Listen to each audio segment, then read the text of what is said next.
Hello दोस्तों, स्वागत है आप सभी का। पिछले वीडियो में हमने शनि और शुक्र की युति को समझा था।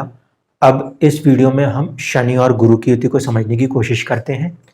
ठीक है, इसमें भी हम जिंदगी के पहलुओं को ही लगाएंगे। सबसे पहली चीज तो ये कि शनि जो है वो कारक है किसके लिए? दुख के कारक माना है, मजदूरों का कारक माना है, कर्म का कारक माना गया है। और जो गुरु है वो बेसिकली कहाँ से है? वो जो आपकी काल पुरुष की कुंडली बनती है उसमें वो 9th हाउस के लॉर्ड होते हैं और 12th हाउस के लॉर्ड होते हैं। 9th हाउस जो है ये हायर एजुकेशन है, ये किस्मत है, ये आपका धर्म है।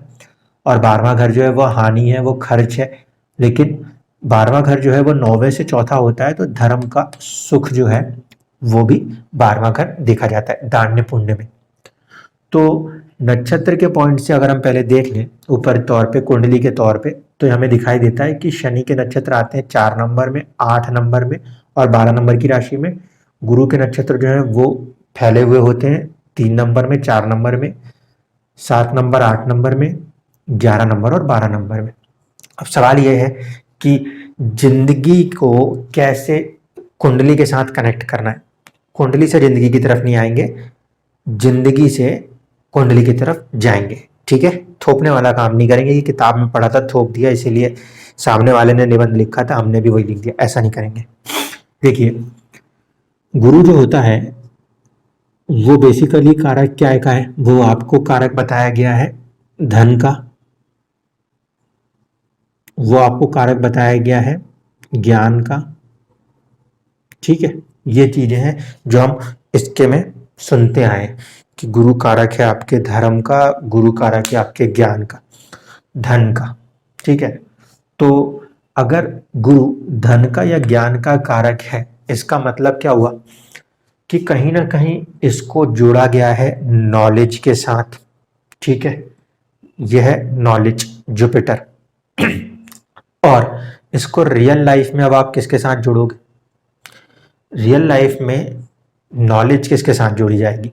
अगर ऐसे देखा जाए तो गुरु को जोड़ा जाता है पंडितों के साथ, क्योंकि हम इसको धर्म के पॉइंट से देखते हैं तो हम कहीं ना कहीं गुरु को ज्ञान से जोड़ते हैं, टीचर्स से जोड़ते हैं या फिर पंडितों से जोड़ते हैं। जैसे हम डेफिनेशन देते हैं ना कि पंडित वही है जिसके पास संपूर्ण ज्ञान हो, वो है पंडित।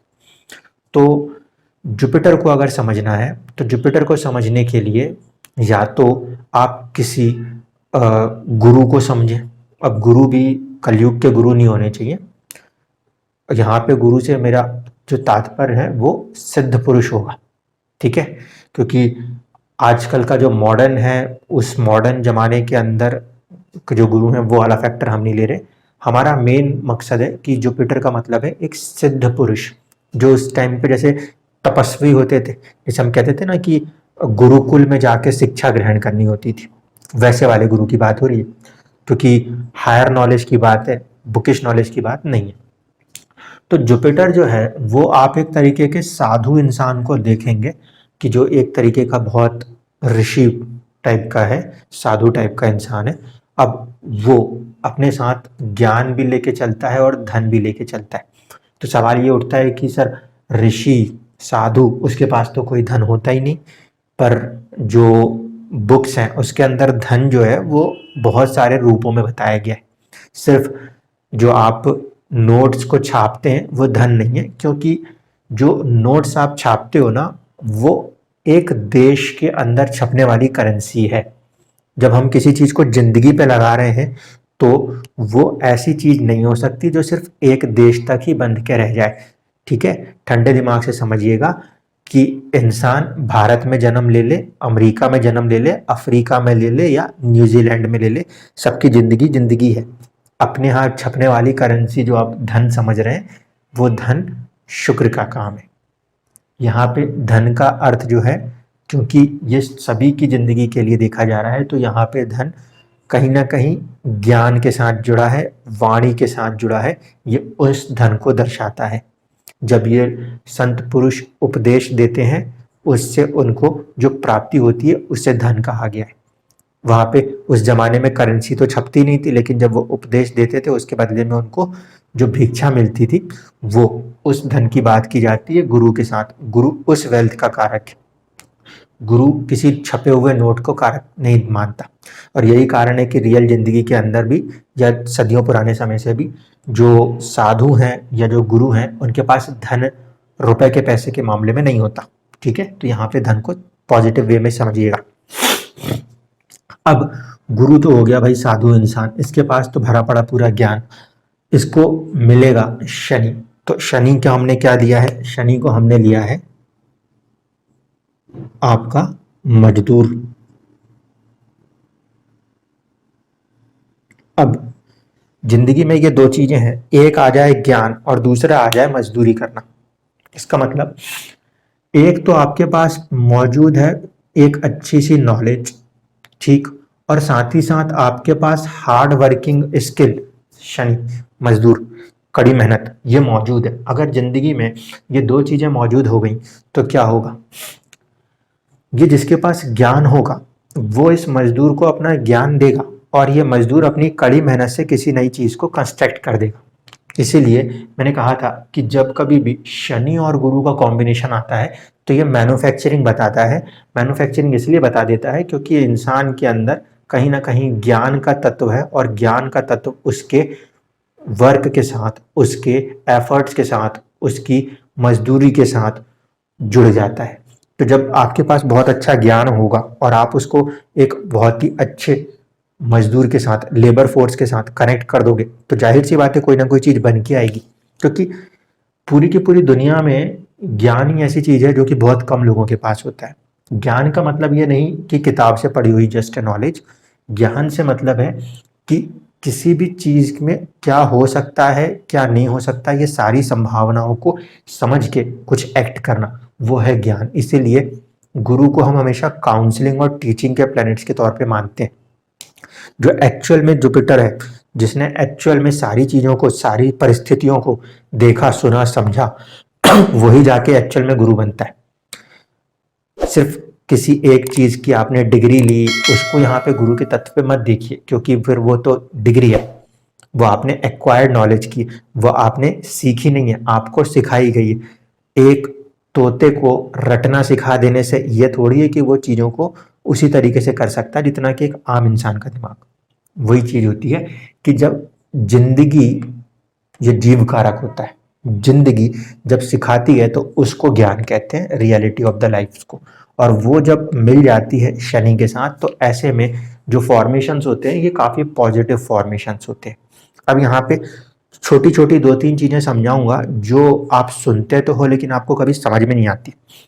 पहली चीज देखिए, शनि जो है ना ये उच्च होता है तो 20 डिग्री पे उच्च होता है, और 20 डिग्री में इसे उच्च होने की परिस्थिति ये है कि शनि उच्च होगा शुक्र की राशि में, और नक्षत्र जो आएगा वो विशाखा नक्षत्र आएगा, और विशाखा नक्षत्र गुरु का होता है। यानी कि इंसान की मजदूरी वहां पे जाके ज्यादा उच्च होती है जहां पे शुक्र मतलब विलासिता, बहुत अमीर इंसान है।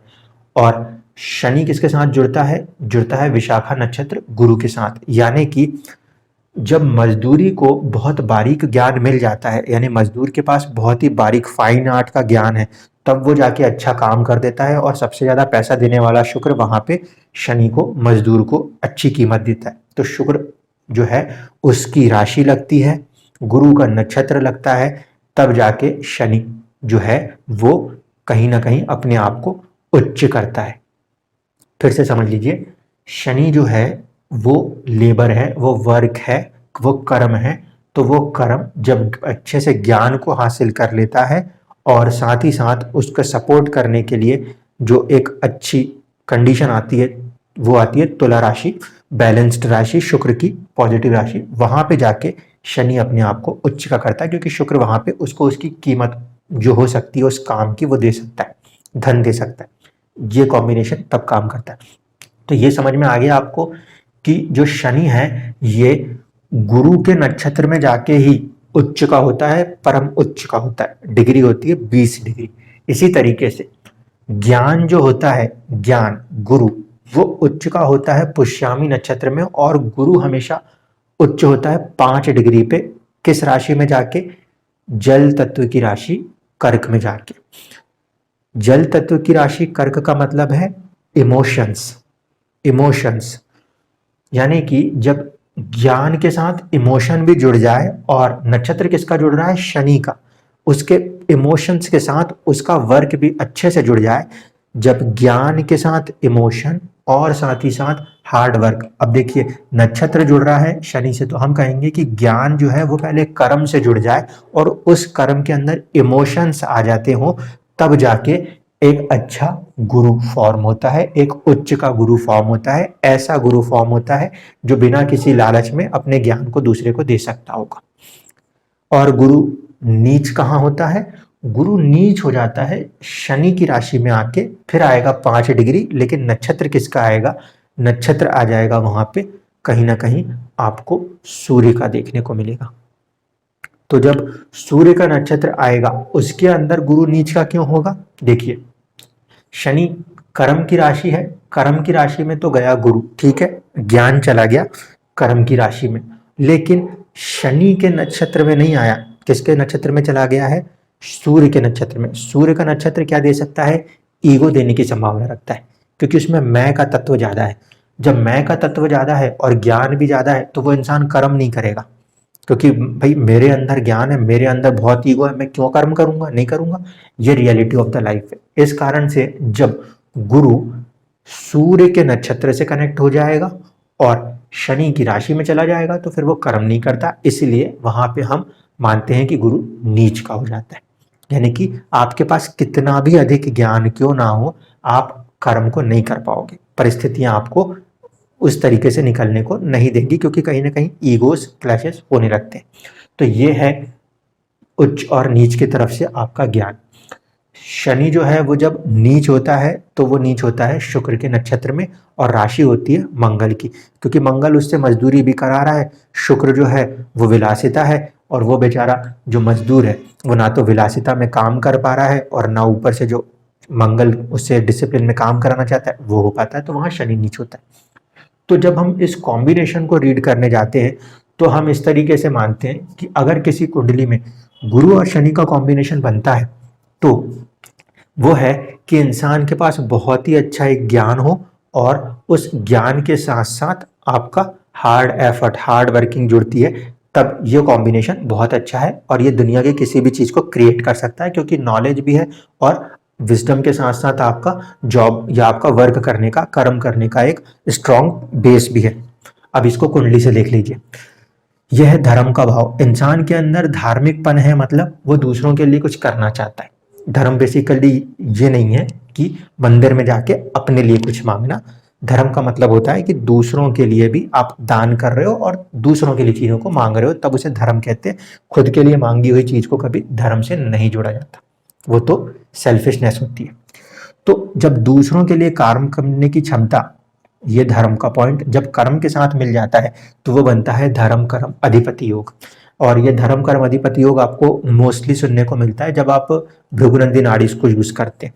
वहां पे वो हमेशा मानते हैं कि गुरु जब शनि से जुड़ जाए तो उसे मानेंगे धर्म कर्म अधिपति योग। इसी तरीके से जैसे हम एस्ट्रोलॉजी में एक योग को फॉर्म करते हुए कहते हैं कि जब कभी भी कर्म का स्वामी धर्म से जुड़ जाएगा तो बहुत बड़ा एक राजयोग बन जाएगा। क्यों? क्योंकि धर्म ये जानता है कि क्या सही और क्या गलत, वो विजडम कर्म के साथ जुड़ जाएगी। सही और गलत का पता हो और फिर इंसान काम करे तो हमेशा क्या निकल के आएगा, लाभ निकल के आएगा।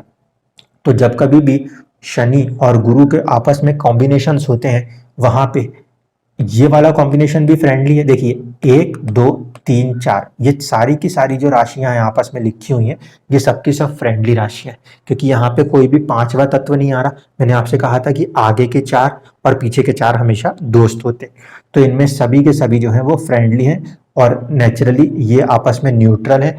और अगर किसी कुंडली में फ्रेंडली हो जाएंगे तो भी पॉजिटिव ही जाएंगे।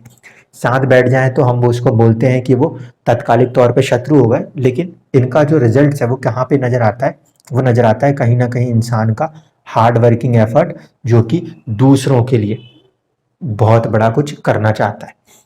यही कॉम्बिनेशन जब कनेक्ट करता है तो लाभ का फॉर्मेशन होता है, क्योंकि जब इंडस्ट्री कोई बड़ी चीज को बनाती है तो वो कहीं ना कहीं लाभ को शो करती है। यही कॉम्बिनेशन खर्चे के लिए भी हेल्प करेगा। क्यों? क्योंकि जब कर्म करेंगे तो कमाई होगी, कमाई होगी तो खर्चा होगा। हानि हमेशा बुरी चीज नहीं है। हानि हमेशा इसलिए बुरी चीज नहीं है क्योंकि देखिए, जब आपके पास पैसा आएगा, लाभ आएगा, तब तो खर्च होगा। हानि को हम खर्च के तौर पे देखेंगे। उस परिस्थिति में ये जो चीज है, ये क्योंकि इसके पहले लाभ को आना है, लाभ आने के बाद ही तो उसका खर्चा है, इस कारण से ये कोई बुरी चीज नहीं है। तो कर्म से ये तीसरा है, यानी कि कर्म के बाद उसका खर्च करना जो है वो उसकी करेज है। जितना ज्यादा अधिक कर्म उतना अधिक लाभ, उतना अधिक खर्चा। इसलिए ये कॉम्बिनेशन जो है, शनि और गुरु का कॉम्बिनेशन, ये एक पॉजिटिव कॉम्बिनेशन है। और ये मोस्टली बहुत अच्छे लेवल पे अगर ये कॉम्बिनेशन किसी कुंडली में बनता है तो फिर वो मैन्युफैक्चरिंग के लिए बहुत अच्छा है, क्योंकि कंस्ट्रक्शन काम के लिए ये कॉम्बिनेशन बहुत अच्छा है। गुरु के अंदर जब विजडम है और मजदूर भी मिल जाए तो हम कहते हैं ना, कई बार लोग ठेकेदार जैसे हो जाते हैं कि ऊपर बैठ के ऑर्डर दे रहे होते हैं और काम नीचे लोग कर रहे होते हैं। वो ये कॉम्बिनेशन दिखाता है कि अपने ज्ञान के दम पे ये दूसरों से कर्म करा सकता है। तो ये बहुत अच्छा कॉम्बिनेशन है अगर किसी कुंडली के अंदर फॉर्म होता है तो। इसमें ये वाला फैक्टर आप सोचते होगे कि शनि की राशि में जाके गुरु नीच हो जाता है, तो इससे कोई डरने की जरूरत नहीं है। अब बात यह है कि जब ये आपस में कनेक्ट होते हैं ना, तो देखिए, शरीर है लाभ भाव का 11 नंबर का, ठीक है, 11 नंबर का शरीर है और वहां पे गुरु का नक्षत्र है। तो जब कभी भी शनि और गुरु का कॉम्बिनेशन होगा तो ये कॉम्बिनेशन कहीं ना कहीं 11 नंबर की राशि को ज्यादा बल देता है। नेचुरल कुंडली में 11 नंबर की राशि क्योंकि लाभ भाव में आती है, तो हम ये कहेंगे कि शनि और गुरु का कॉम्बिनेशन मोस्टली लाभ को दिखाता है। इसी तरीके से 12 नंबर की भी राशि है और इसके साथ भी ये कॉम्बिनेशन है। तो जब ये कॉम्बिनेशन होगा तो 12 नंबर भी होगा। अब खर्चे भी होंगे, लाभ भी हो और खर्चे भी हो। ये कहाँ होता है? ये होता है बिजनेसमैन की लाइफ में, या ये होता है जो आपके इंडस्ट्रियल्स हैं उनकी लाइफ में। वो चीज़ों को बनाते हैं, उसको बेचते हैं, उससे लाभ कमाते हैं। लाभ जो है वो अपने वर्कर्स में बांटते हैं, खर्चा करते हैं, या नए सामान के अंदर पैसा खर्च करते हैं, फिर सामान लेके आते हैं, फिर चीज़ों को बनाते हैं। तो ये ऐसे कामों को नेचुरली दर्शाता है। तो ये एक अच्छा कॉम्बिनेशन है, इसको लेके कोई भी नेगेटिव धारणा नहीं रहती वैसे भी एस्ट्रोलॉजी के अंदर। तो ये वाली चीजें जो है हमें काफी सपोर्ट करती है। अगर किसी भी कुंडली में गुरु और शनि किसी तरह से रिलेशन फॉर्म करते हो तो ये वाला कॉम्बिनेशन काफी अच्छा माना जाता है। अब वो रिलेशंस कैसे फॉर्म होते हैं, इसमें बहुत सारे तरीके होते हैं। एक होता है साथ में बैठ जाए, दूसरा होता है एक दूसरे की राशि में बैठ जाए, तीसरा कॉम्बिनेशन होता है कि वो नक्षत्र के जरिए भी जुड़ सकते हैं। तो अगर ऐसा कोई कॉम्बिनेशन आता है तो ये कॉम्बिनेशन ज्यादातर इंडस्ट्रियलिस्ट साइड को या मैन्युफैक्चरिंग साइड को सपोर्ट करता है। अब डिपेंड करेगा कि इंसान का स्टेटस कितना है। अगर कम स्टेटस का होगा तो छोटी सी दुकान अपनी मैन्युफैक्चरिंग की कर देगा। हाई स्टेटस की चीज पे होगा तो किसी बड़े ओहदे पे बैठ के काम करने लग जाएगा। ये चीजें वो इंडिविजुअल कुंडली आपको बता सकती है। धन्यवाद।